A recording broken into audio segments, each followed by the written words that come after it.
Bonsoir à toutes et à tous. On est le lundi 25 mars 2024. Bienvenue à notre rubrique d'information sur le sport.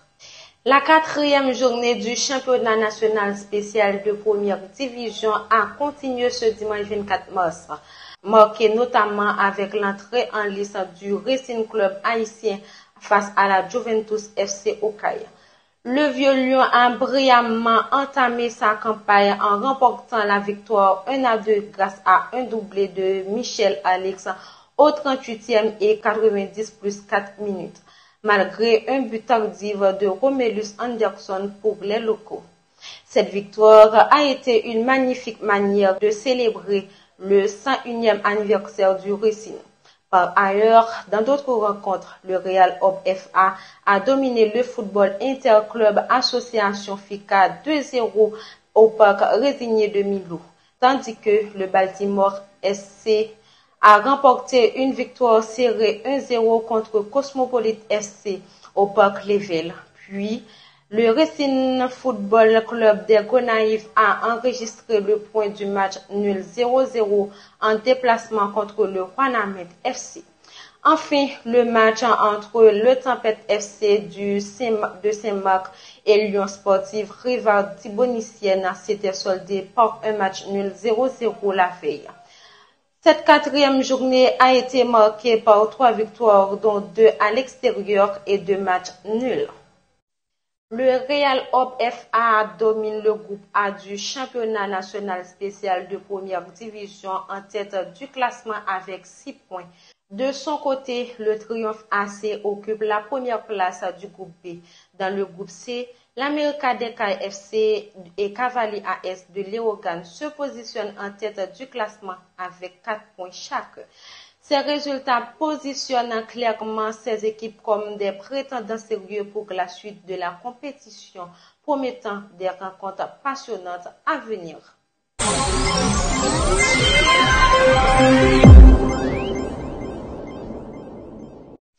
La sélection haïtienne de football a offert un match amical intense contre la Guyane française qui s'est soldé par un résultat nul de 1-1 au stade Edmond Lama de Cayenne.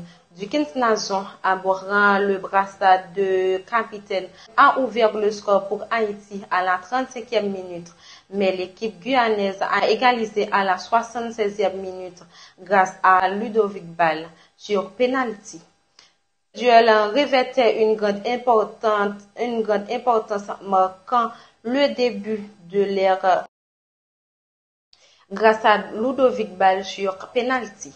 Ce duel revêtait une grande importance en marquant le début de l'ère Sébastien Migné à la tête de l'équipe nationale haïtienne en vue des éliminatoires de la Coupe du Monde de la FIFA 2026. Malgré ce score égal, les supporters haïtiens peuvent nourrir de grands espoirs pour les prochains défis, anticipant avec enthousiasme les rencontres à venir sous la direction de Migné. La sélection haïtienne se trouve actuellement dans une série de résultats en dents de scie, n'ayant remporté aucun de ses 7 derniers matchs. Les Grenadiers ont dû se contenter des défaites et de matchs nuls lors de leurs récentes rencontres, avec des scores tels que 1-3 contre le Mexique, 1-2 contre Honduras et des matchs nuls tels que 0-0 contre Cuba et 1-1 face à Suriname.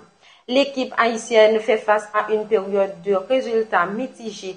Ces résultats récents soulignent la nécessité pour l'équipe d'apporter des améliorations tactiques et de performance pour retrouver le chemin de la victoire. Le collège Simon Bolivar a remporté une victoire précieuse lors du 3e match du championnat interscolaire de la nouveauté qui s'est tenu au parc Omango de la Borde ce dimanche 24 mars 2024.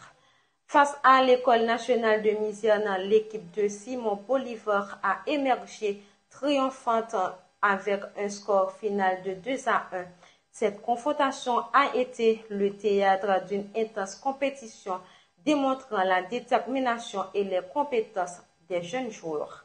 Les organisateurs de la 6e édition du semi-marathon international des CAI ont pris la décision difficile d'annuler l'événement prévu pour le 14 avril 2024 à cause de la détérioration des conditions sécuritaires du pays.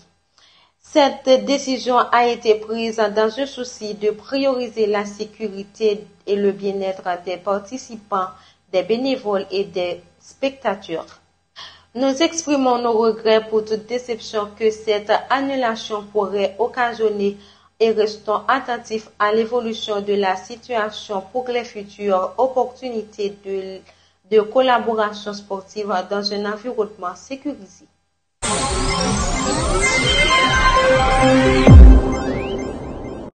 Le footballeur haïtien Benchi Estama, âgé de 29 ans, est sur le point de changer d'allégeance nationale pour représenter Taïwan. Ayant déjà joué pour Haïti dans les catégories U17, U20 et U23, Estama, natif de la Gonave, n'a jamais eu l'occasion de porter le maillot de l'équipe senior. Les Taïwanais croisent les doigts dans l'espoir de voir ce talentueux joueur défendre les couleurs de leur nation prochainement. L'évolution de cette affaire promet d'être suivie de près par les amateurs de football international. Le milieu haïtien expérimenté de 34 ans, Sonny Nordé, a récemment signé un contrat avec le Kedah Football Club, demeurant ainsi en Malaisie pour poursuivre sa carrière sportive. Cette décision marque un nouveau chapitre dans le parcours de Nordé, alors qu'il s'apprête à évoluer au sein de sa troisième équipe dans le championnat local. Son arrivée au sein du Kedah Football Club suscite l'intérêt et l'enthousiasme des supporters qui attendent avec impatience de voir ses performances sur le terrain.